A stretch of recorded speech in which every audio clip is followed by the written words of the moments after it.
So it's going to be just another minute. Okay.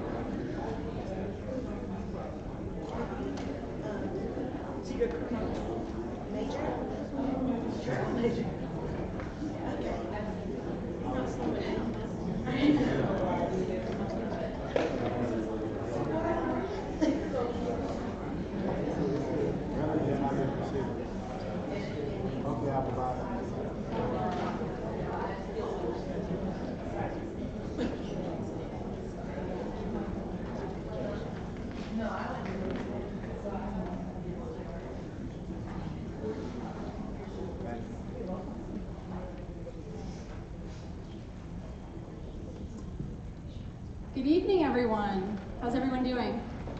It's fantastic to see such a wonderful turnout for our speaker this evening. On behalf of Kara Flynn and myself, welcome to University Libraries. My name is Lori Burrell, and I'm Associate Dean for Special Collections. I'm thrilled that you've decided to join us for the second talk in our Graduate Student Speaker Series this fall. In Special Collections, we preserve the stories that document the human experience. And tonight we'll hear from history graduate student Airic Hughes, who will present his research titled Through the Heart of the City, I-630 and the Re-segregation of Little Rock. After combing through many sources, the presentation you're about to see is the result. Now in its second year, providing our graduate students with the opportunity to share their research with our scholarly community is the goal of our series. Events like this one are great ways to highlight some of the work that we do and the collections that we have here in University Libraries, and I hope you'll join us for other programs we have planned for this semester. Drawing on the experiences of our academic interns, student employees, and volunteers, we'll be hosting our annual Student Showcase event on November 19th at 5 p.m. in Special Collections, Mullins, room 130.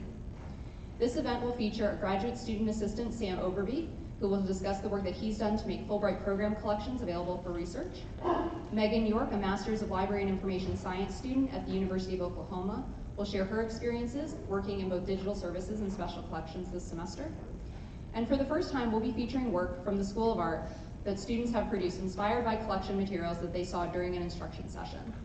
These are students from Brianne Trammell's class, and they'll be installing an exhibition in Special Collections showcasing the art that they've created. And finally, on December 5th, we'll have our third and final graduate student speaker for the semester, Marie Toten, who will share her research in a presentation titled Political Outcast, Justice Jim and Massive Resistance in Arkansas. This talk will also be held in Special Collections, room 130 at 5 p.m. If you're a graduate student and want to learn more about how you can become involved in this series, please see me or my colleague Kara Flynn, who's in the back with a sign-up sheet if you're interested. I'd like to thank the Graduate School and International Education for partnering with us on this series. And with that, I'll turn it over.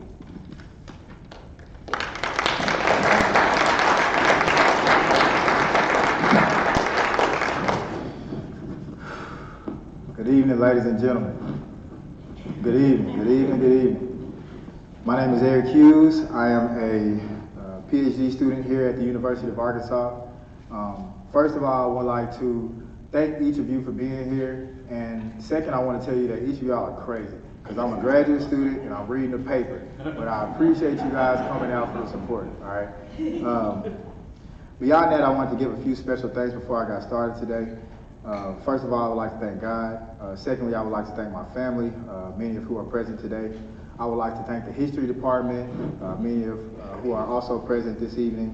I want to thank the campus and community, especially the special collections team, Lori, Kelsey, Jeffrey. I want to thank you all for your diligence and commitment to helping me execute this project. Last but not least, I want to thank my amazing wife, Dr. Sanitra Hughes. Thank you for all the work that you've done to help me get this far. And I want to thank my baby girl, Ariel, and our son, Zion.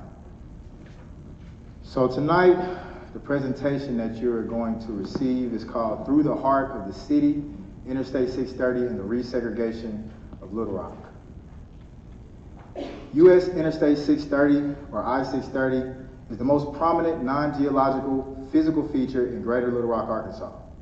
This 7.4-mile-long structure is the hallmark of American mid-20th century urban redevelopment policies and connects roadways U.S. Interstate 30 in the east with U.S. Interstate 430 in the west. The initial conceptions for what became I-630 began in the 1930s by the Pulaski County Planning Board, as community planning data indicated Little Rock's growing population was shifting away from the central metropolis to northern and western periphery communities. Little Rock's population approximated 81,000 in the 1930s and was largely focused within the central downtown area. Modes of transportation included trolleys, buses, and walking. There were also trains that would carry passengers on longer distances outside of the city. Former Little Rock City planner John Nolan foresaw a highway in Arkansas's capital that would ease access between downtown commercial areas and newly developing suburban residential communities.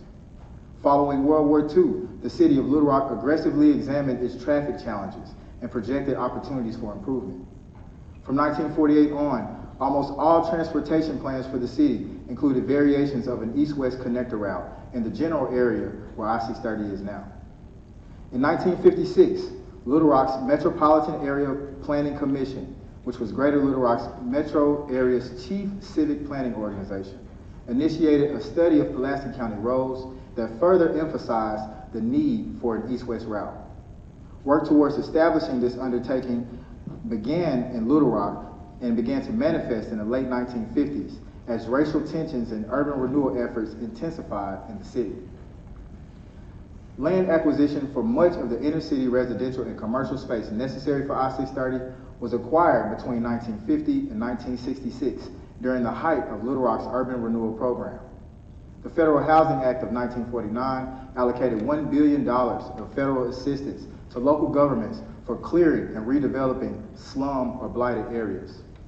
Standardized housing was an emphasis of the 1949 Act, as the legislation established goals for a decent home and suitable living environment for every American family. This goal was similarly expressed in Little Rock, and by the late 1960s, an estimated 2,651 families had been displaced by urban renewal projects, 53% of which were families of color. Academic studies like Gordon Wittenberg's 1966 American Institute of Architects publication, The Politics of Urban Design, validated desires to reshape modern Little Rock for economic improvement. Quote, as studies of the urban area progressed, it became apparent that we had an urban body with a sick heart. Our new growth areas would never reach their fullest potential until something was done to improve the heart itself, the control center. It was concluded that the best means available to attack the problems of blight and decay within the city was a massive citywide attack on the deficiencies from the past. Rebranding the city's black communities as urban decay and blight was indicative of deracializing tactics prevalent during urban renewal. Martha Walters published Little Rock Urban Renewal in 1976 while a graduate student at the University of Arkansas at Little Rock. Walters reported on the history behind Little Rock's urban renewal projects, which were initiated by the 1937 Wagner-Stegall Act and further entrenched by the Federal Housing Act of 1949. These acts sanctioned federal resources to alleviate an increasingly acute housing crisis after the conclusion of World War II. Walters revealed how the processes of post-war urban renewal were intended to devalue land in poor, mostly black communities to be repurchased by city officials in the newly founded Little Rock Housing Authority. The Little Rock Housing Authority was part of the larger federal program of local housing authorities set up to administer federal housing resources locally. Walters suggested that between 1942 and 1962, most of the 11 newly constructed low-rent residential projects were created to serve primarily white military personnel, veterans, federal employees, and their families, a sentiment which was also demonstrated by Ira Katznelson's essential work when affirmative action was white. Katznelson proposed federal and state social welfare programs were originally intended to create and maintain an exclusively white middle class, to which federal, state, and local officials colluded to restrict black access. Walters established a history of city, state, and federal complicity in displacing Little Rock's poor, mostly black immigrants who had traveled from rural areas impacted by the Great Depression and racial violence. The local housing authority and Little Rock Housing Authority stated objectives were first to eliminate unsafe and unsanitary housing, second to eradicate slums, finally to provide decent, safe, and sanitary residences for low-income families. Walters concluded that urban renewal was heavily criticized by blacks and whites, resulting from questionable use of cleared lands. Quote, many poor people have been uprooted from the only environment that they have ever known and became lost in the shuffle, end quote. This statement exemplified objections from local residents whose traditional communities were overwhelmingly displaced. Walters also noted that too often, poor black land had been bought, renewed, and established usage or designated as an area for middle class and upper income groups. Walters continued, apartments and homes in these areas are far out of reach of persons with low incomes, the very people uprooted in the first place. Walters questioned the ethics of Little Rock's urban renewal plan, which was crystallized by the construction of Interstate 630 to reify intentionally segregated housing plans. Official summarizing reports such as the City Housing Authority's 1950 publication, Little Rock's Substandard Housing, featured imagery of poor black families relocating to standardized homes and communities, as well as racialized socioeconomic demographic statistics. Efforts to fix urban blight began in 1951, when the Little Rock Housing Authority cleared large sections of the Dunbar neighborhood, the first of multiple historically African American communities sacrificed in the name of urban progress. Relocations also occurred in the Philander Smith, Granite Mountain, and West Rock communities, among others. Brian Mitchell at UALR is doing wonderful work to uncover much of West Rock's relocation histories. Many of the impacted individuals and families were relocated to newly constructed standardized homes in designated areas or to public housing facilities. Relocation efforts were administered through field offices, strategically placed in targeted communities to facilitate transition processes. Displaced individuals and families were provided access to government aid to help with relocation through these offices. However, resources were limited and usually inadequate to support the long-term security for new placements. Total acquisition and relocation costs for the I-630 route were $23,940,000 by October of 1977, the majority of which was used to acquire property and aid with relocation. Official reports reflected on some consistent relocation challenges. For example, older people and families with younger children were the most vulnerable to issues of displacement, as well as those with business or personal affinities to their previous neighborhood. The city's effort to clear and repurpose large sections of black communities were not hidden, but touted through the language of economic improvement and promulgated through the distribution of mass publication. Relocation studies for each of the impact communities juxtaposed before and after images, and with more demographic statistics verifying the benefits of urban renewal to inner city Little Rock. Statistics would include indicators for race, family composition, income, and economic projectors, education, juvenile and adult crime rates, and even health factors like sexually transmitted disease rates. A 1965 publication by the Urban Progress Association declared Little Rock's goal to be the first capital city without slums. It was one of over 35,000 pieces of urban renewal literature distributed by the Urban Progress Association alone. Leading civic philanthropist Raymond Resman described the changes in Little Rock's social landscape. Quote, change is inevitable, but we must anticipate and plan for it with every tool of knowledge and experience we have available to us. We must equip ourselves to become managers of change, or we most assuredly will become victims of it. Resman was no novice to urban renewal in Little Rock. In fact, he was celebrated by J. William Fulbright to the United States Senate on April 28, 1965, as a public-spirited man who made renewal work in Arkansas. Civic and local governing groups like the Urban Progress Association, Little Rock Housing Authority, Greater Little Rock Community Council, and 50 for the Future led urban renewal organization and planning in Little Rock, and were key to I-630's creation. The 1957 attempted integration of Little Rock High School drew international attention and criticism. As a result, new businesses were hesitant to locate in the city. Prominent business interests in city leadership,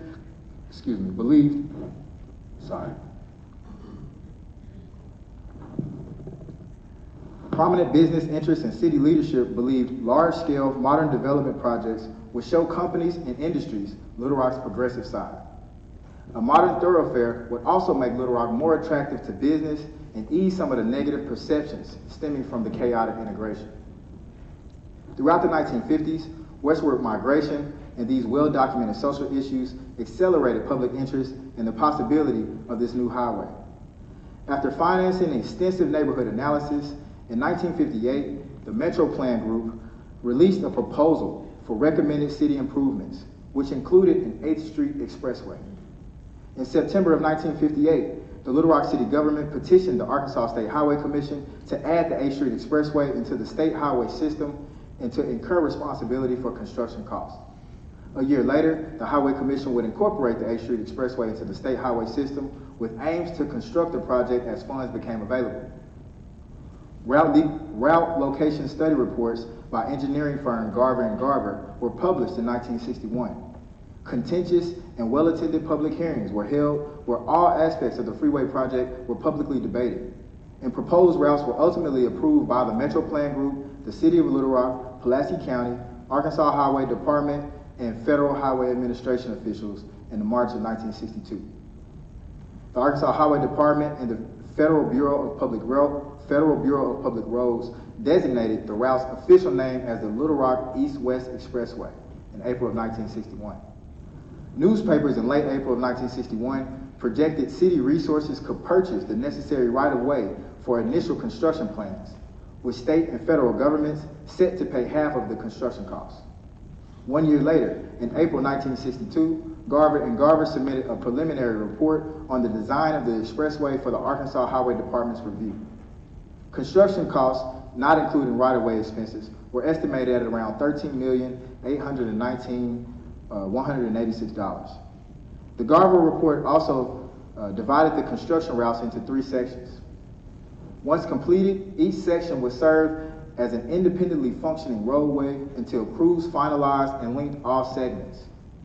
In April of 1963, the Highway Department began construction on the first phase, or middle segment, which ultimately stretched from University Avenue to Denison Street and opened to public traffic in May of 1973.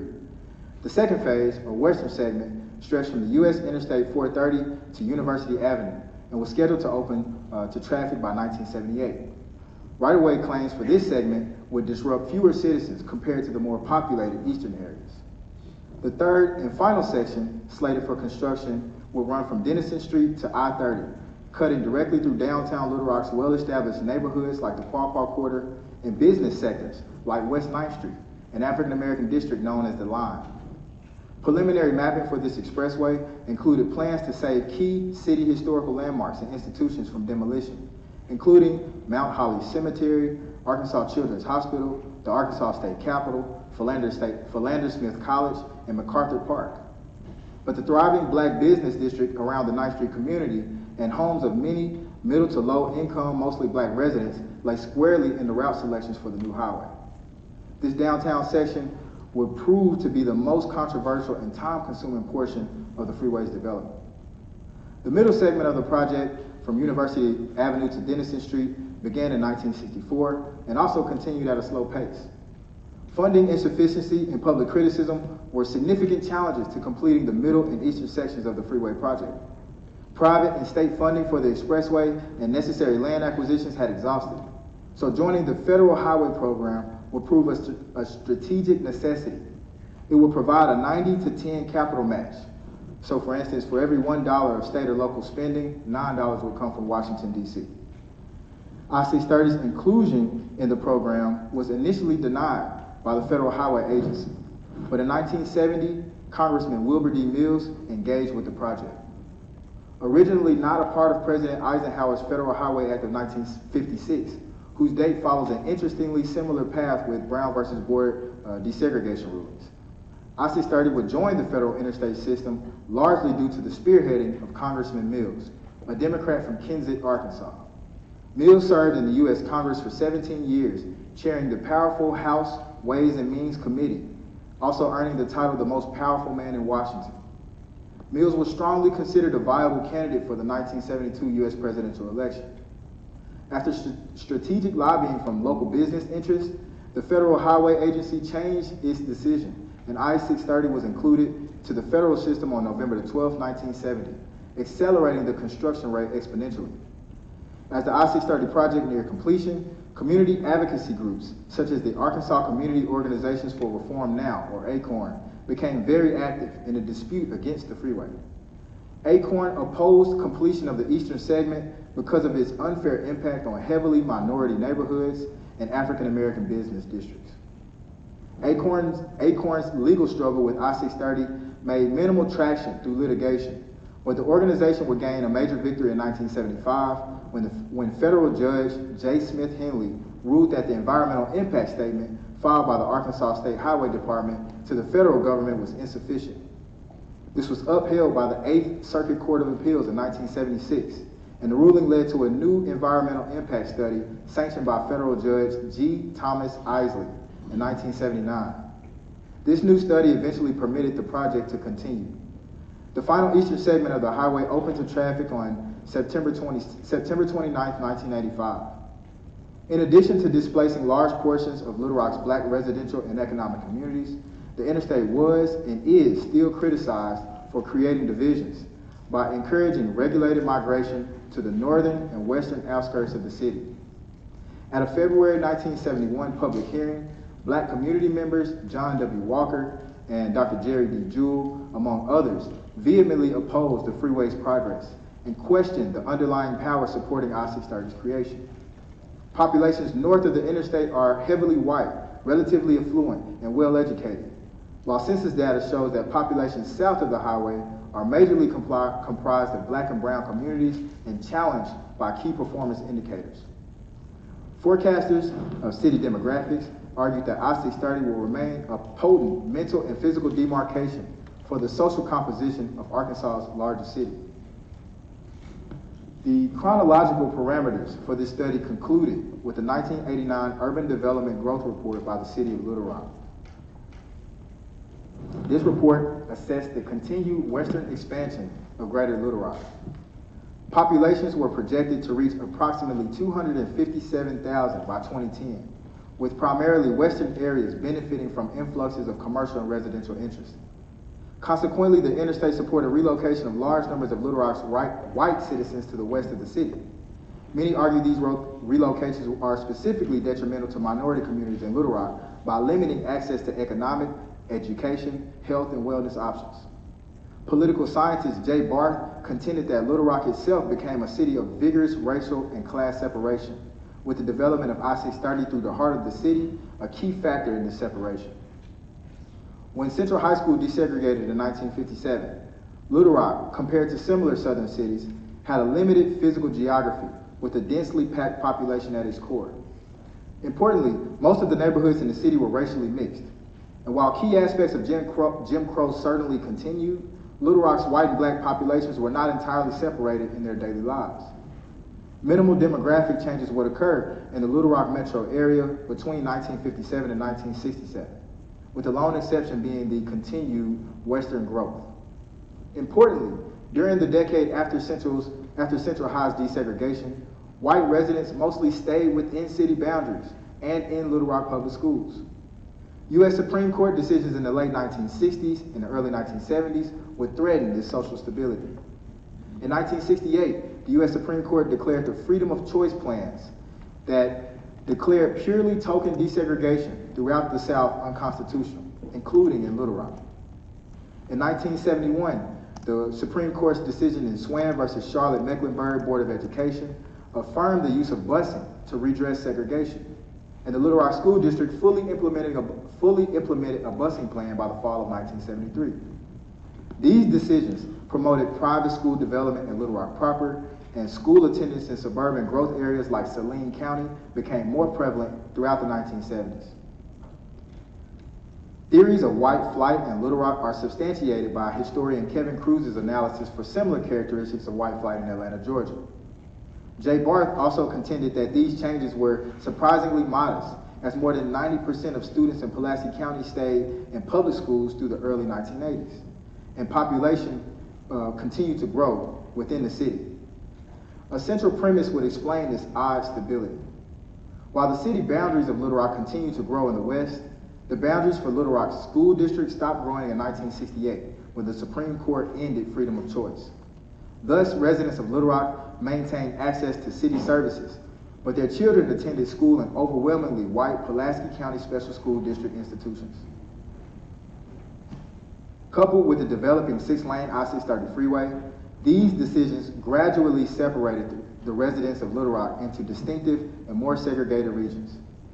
It also redirected Little Rock's path to truly integrated communities. I-630 history was well documented by governing and public interest. The I-630 final environmental impact statement provided an official state and federal narrative to understand the freeway's development. Scholarly works from Jay Jennings, John Kirk, Jody Beck, Mallory Robinson, and especially Darcy Pumphrey, and journalism from Margaret Arnold and David Kuhn gave tremendous insight into I-630's history and impact. Numerous newspaper articles from the Arkansas Gazette chronicled the public debates over I-630's construction.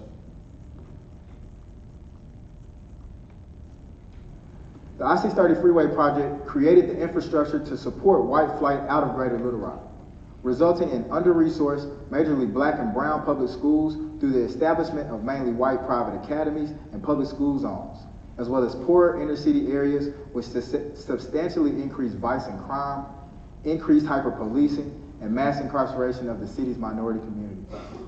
This study affirms that I-630's resegregation of Little Rock was deliberately constructed by a coordination of city, state, and federal officials, and was heavily contested through opinionated public discourse from both sides of the freeway. This investigation also confirms that I-630 was further demonstration of the notorious Southern plan of massive resistance to the 1954 Supreme Court Brown versus Board of Education decision. And lastly, by analyzing route determinations for the freeway's construction plans that specifically targeted areas of black economic power, deeper revelations about the groups spearheading I-630's creation will indicate potential motivations to erase the social memory of the vibrant black community, as well as the city's history of racial atrocities. Investigating the origins and the outlines of I-630 revealed provocative theories for hidden objectives to its creation. We are aware of the policies behind Little Rock's urban renewal and I-630 planning and I-630's planning, largely due to the vast amount of literature and materials which promoted the positive benefits of urban renewal. Neighborhood analysis reports for the Greater Little Rock and North Little Rock region revealed the standards, criteria, terminology, and rationale for the city's urban renewal objectives, and were all neatly packaged by the Metro Plan Group with assistance from men like Raymond Resnick and groups like the Urban Progress Association. These documents will reveal Little Rock to be a model for development to be replicated elsewhere around the country. Relocation reports also reveal vital insights to where poor individuals were being relocated, but more importantly, where they were not. Out of the 19 relocation case studies published throughout the urban renewal era, 19 of the featured families relocated from slum areas to standard or private public housing south of I-630, and there was little to no black migration west. These case studies also display many of the challenges from local community members to coerce relocation. The final environmental impact statement includes important information regarding potential route selections for the eastern segment and documented the official ACORN legal actions and community forums where local residents explicitly voiced concerns about the potential for I-630 to segregate Little Rock along racial lines. This environmental impact statement also demonstrated various environmental and administrative planning concerns beyond land displacement for I-630's implementation, including potential issues of biological and flood impacts, noise and air pollution, public traffic projections and pedestrian safety, as well as the mandated inclusion of alternative routes and the option to take no action. Alternative route selections, particularly for the eastern section, were given and included the opportunity to widen 8th and 9th Streets rather than construct I-630. However, official explanations stated the widening of local streets placed historical landmarks like Arkansas Children's Hospital and MacArthur Park at risk of redevelopment. Alternate designs and locations for the eastern segment included completing I-630 from I-430 in the west to the state capitol and then south to a terminus near the Fush Creek Bridge. There was another suggestion to construct the eastern segment from I-430 in the west to the state capitol and then north along the Missouri Pacific rail lines. These alternative routes were determined by the state to likely increase the overall number of displacements, many of which would be businesses like Penny's, Christ Episcopal Church, Dillard's, the Greyhound Bus Terminal, Blue Cross and Blue Shield, Wonder Bakery, and the YMCA, among others. Conflicts between pro-construction and anti-construction factions were reflected by the Acorn, Quapaw Quarter Association, and Broadway Neighborhood Association public criticisms. Primarily that the environmental impact statements should be constructed in layman's language, that options should be provided for those who are living on fixed incomes, that it made demands for independent land appraisals, as well as data on racial composition of housing patterns and trends, and also explanations for all alternatives with original route selections. These requests were acknowledged, but were rarely addressed beyond calculated dismissive explanations. A June 11, 1977 letter from Mr. Steve Strauss, the Quapaw District President, to Robert Tyler of the Environmental Selection Committee for the Arkansas State Highway and Transportation Department suggested modified planning options, including access to federal Urban Mass Transit Administration funding to gain an additional $29 million, simply by advancing I-630 only to Denison Street and then renovating 8th and 9th Streets as they were. This modified alternative was rejected as infeasible due to the necessity of further traffic engineering studies and more required land acquisition costs. Similarly, the environmental impact statement included community opposition to the construction of I-630, with more explanations given to dismiss concerns. John Voger's public comments at a hearing on I-630 on June 2, 1977 indicated how intimately Little Rock citizens understood the ramifications of the freeway's construction. A resident of 9th Street for over 25 years, Vogler remarked, "I must warn you, there's not much left of the east side now. First, Interstate 30 sliced off Hanger Hill. Now the Mills Freeway threatens to isolate MacArthur Park from the rest of the downtown residential area. A freeway is a psychological barrier. There is not one single mention of the possibility that the Mills Freeway may encourage residential segregation in central Little Rock. The completed segment is already well on its way to becoming a racial boundary," end quote.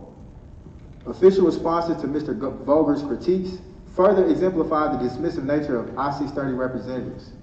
Their response was, quote, "No data has been produced to date which indicates that I-630 will create or encourage residential segregation.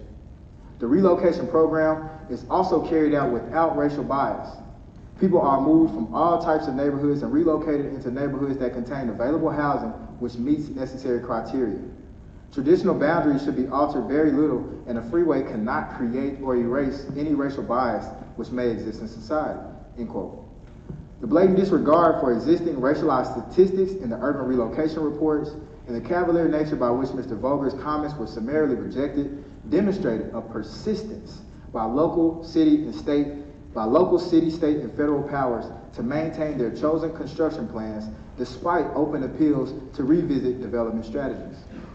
This persistence was key to unlocking important insights to the unwritten objectives of I-630.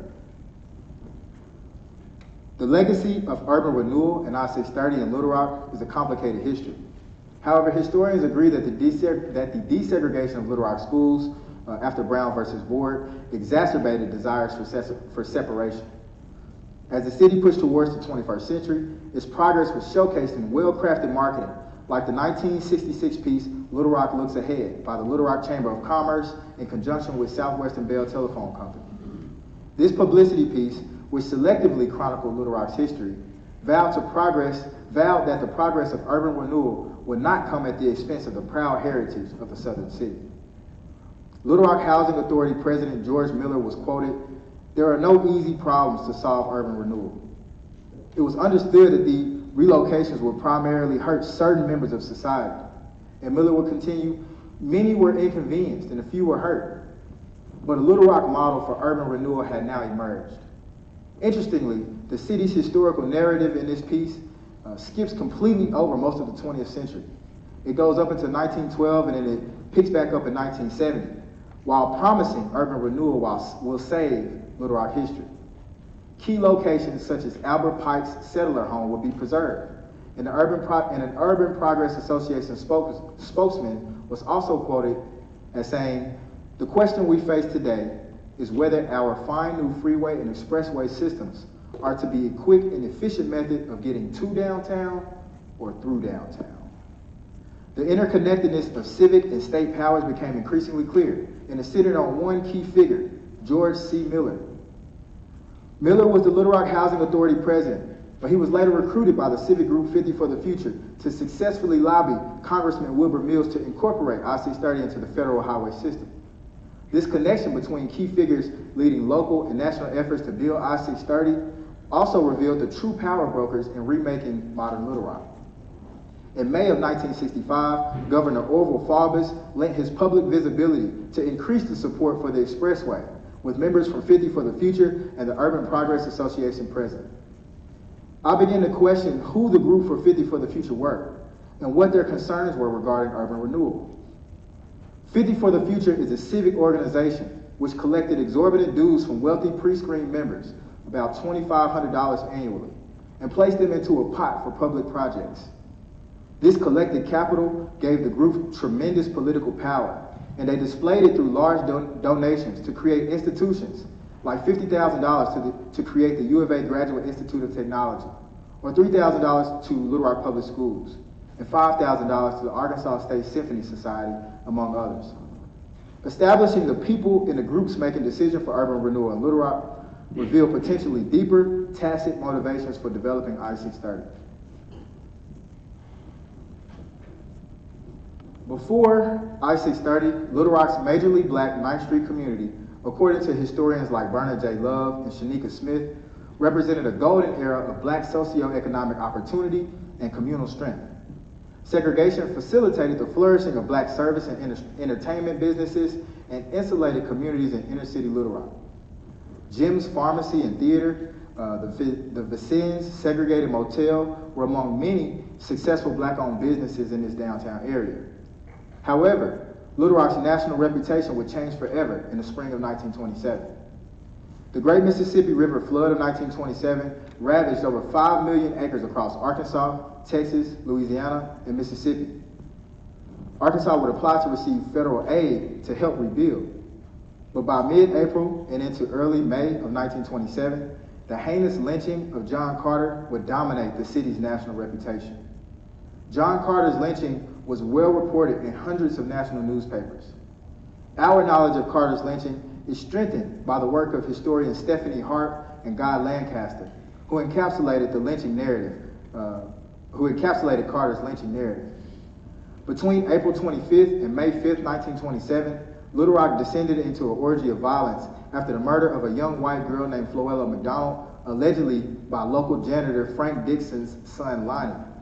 This incensed by the search and discovery of Floella's body on April 30th, a chain of events commenced that led to John Carter being hung, shot, and his body dragged by car through the heart of Black Little Rock before he was set ablaze with pews from the largest local black church.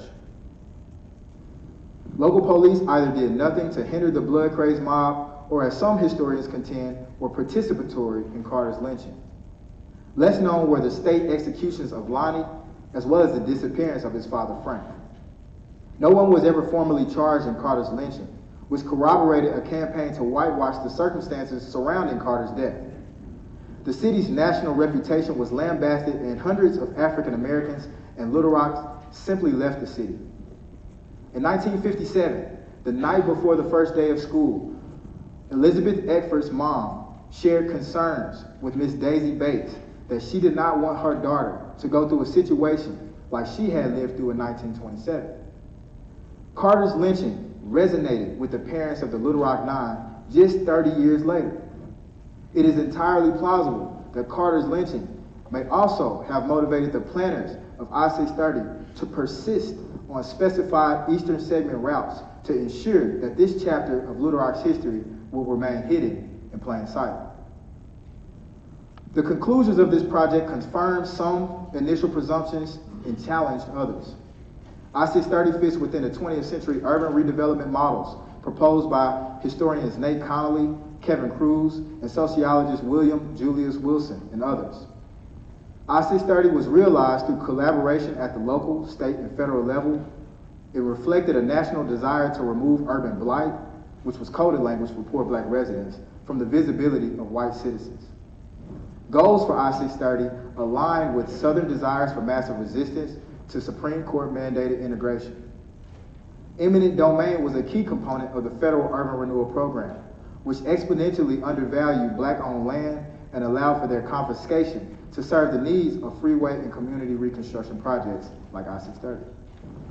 Black communities in Little Rock fought for and against the development of I-630. Black communities found advocates in groups like ACORN to protest the devastating impact of I-630's completion. I-630 effectively encouraged white flight, resegregating Little Rock school districts and encouraged privatized education, resulting in impoverished inner-city institutions for minority populations. Little Rock's legacy of black economic strength and coping with the heinous racial trauma of John Carter's lynching were buried under Wilbur's Wall. So I came to this project organically. I was raised directly next to I-630 on Jefferson Street in Little Rock, and unknowingly my entire life revolved around I-630's existence. This research confirmed what I felt and experienced as a child, but was unable to articulate until discovering that I was raised in a community that was literally planned for me. William Julius Wilson's The Truly Disadvantaged offered further insight to why this project resonates today. Thoughtful explanations of the recent rise and problems of the underclass depend on careful empirical research. It is not sufficient to rely solely on census data and other secondary sources. We must augment such information with empirical data on the ghetto underclass experience and on conditions in the broader society that have shaped and continue to shape that experience. Thank you.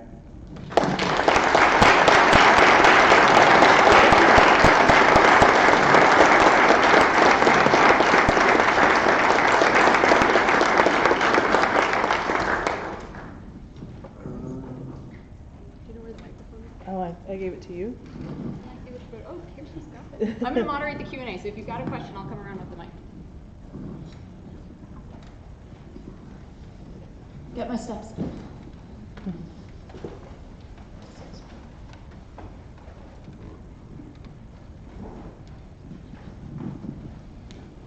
I just moved here from Little Rock, and I've lived in Little Rock a long time. My daughter went to Central, all the public schools, and I see your airport picture there. The airport, too, was part of that, which displaced, I think that's what I'm looking at. The snow, is that a plane, or am I just blind here? I don't want to call you blind, but you might be blind. This is actually next to... It looks kind of like the airplane wing. Do you remember what Ray Witness Stadium was in Little Rock? Oh, okay. That's directly across from Ray Witness Sorry. Stadium. Oh, you're fine. You're fine. Anyway, the airport too displaced not only African Americans, but it was built on some Native American land as well.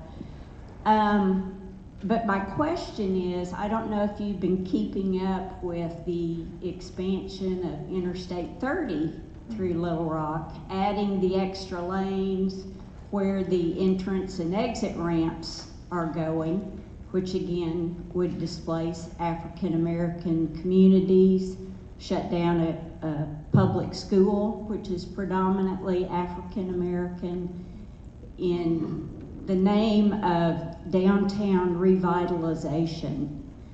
So I wanted to see if you had thought about how the 630 controversy may be mirroring or is falling in line with the current I-30 controversy?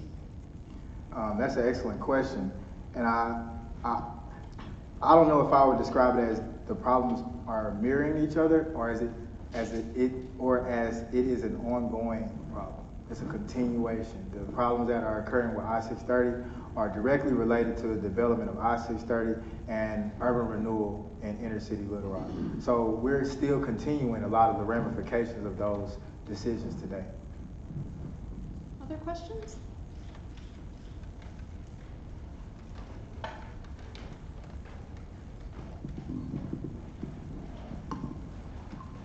Eric, I just want to thank you for your presentation. It was amazing. I understand, or one of my favorite quotes is to be black and conscious is to always be in a constant state of rage. So understanding the impact that this has had specifically on like the black community in Little Rock, and seeing that there are these efforts to further these resegregation efforts in Little Rock by the state, what would be, not necessarily saying you have the answers, but what would be more of like a call of action that you can give us, or some, ray of sunshine or ray of light in combating this system or anything? That's a great question, and I anticipate that most people's interest in this project are related to current discussions of resegregation in Little Rock. As far as current answers, my research concludes in and around 1989. However, the work that I do outside of my research and my entrepreneurial career, I do work with the Arkansas Poor People's Campaign. And there's a lady in Little Rock named Anika Whitfield, and she's actually going crazy on the state of Arkansas and the city of Little Rock to try to highlight some of these issues that are being swept under the rug by state governments and by city governments. So as far as my thoughts on how to address the problems that we're dealing with today would be to, again, make yourself knowledgeable on the issues and then figure out a way to outlet that information into the community, whether it's through the Arkansas Poor People's Campaign or any other type of group, but to put your feet on the ground and actually put some effort towards creating solutions for those problems. There was a question back here. That was such a good question. Now I feel bad about mine. So thank you so much. It was a great presentation. I really enjoyed it. And one of the things that I really liked about it was you framing the historical narrative and how important each community's historical narrative is, and how that actually impacts planning and development. And so one of the implications, and correct me if I'm wrong, is that there's a racism inherent to historic preservation, or at least traditional historic preservation. So I'm wondering if you could give some thoughts about how that more broadly has impacted Little Rock and the state, and if those problems with historic preservation as we understand it and how it's used is ongoing, or if there's a way for us to redress that. Thank you. And thank you for all of your support with the ongoing research as well.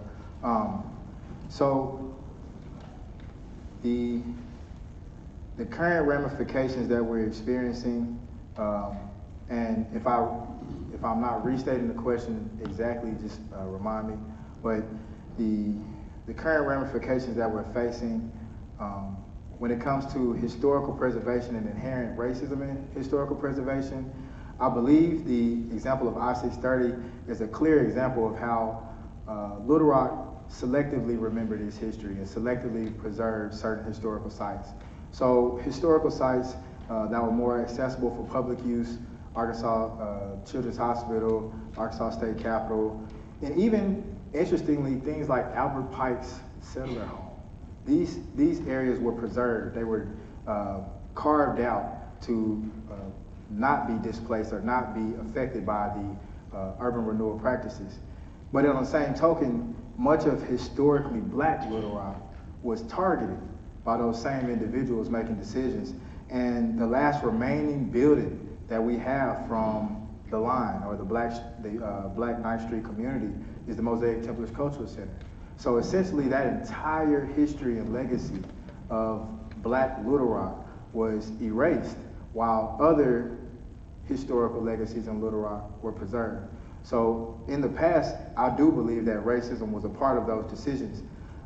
As far as our current historical preservation models, I'm not as familiar with the efforts towards historical preservation currently in the city, especially with the current issues around I-30 and all of the current development.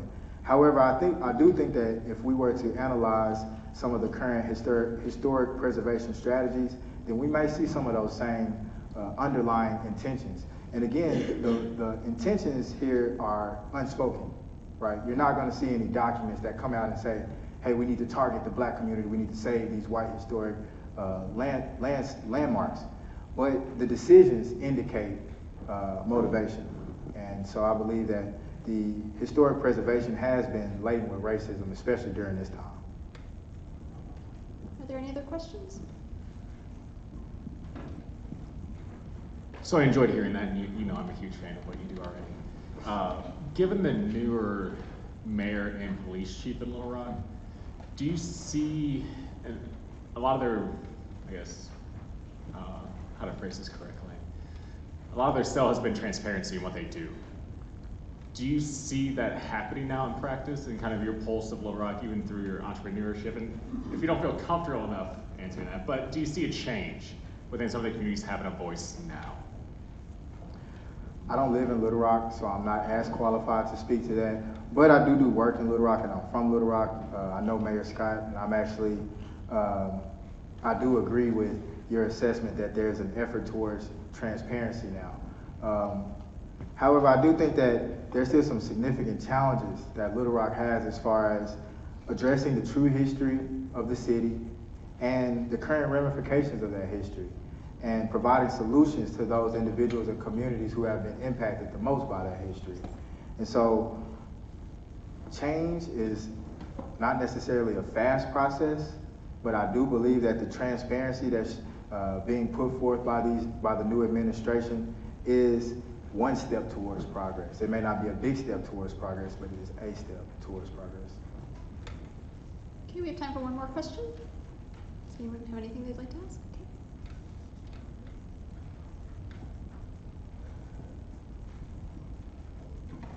Thank you for your presentation. I'm curious, as far as continued legislation or programs and things like that that support resegregation development, is there anything that we as voters might be aware of when we go to the polls or when we contact our representatives? That's a good question. So again, the parameters of my research fall in 1989. Again, just as much information as you can gain on the current status of these developments, whether it's the segregation of Little Rock Public Schools, the continued development of the freeway projects in inner city Little Rock, the better off we are. The individuals who fought against I-630's development in the 1970s and into the 1980s, people like John Walker, who just recently passed, people like Jerry Jewell, Annie Abrams, these people were invested not only into advocating for the community, but educating the community around the situations and the decisions that were going to impact these residential communities.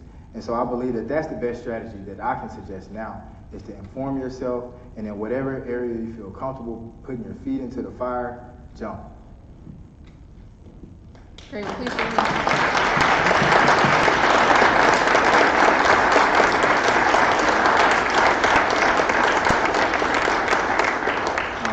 Again, I would like to thank each of you for coming out.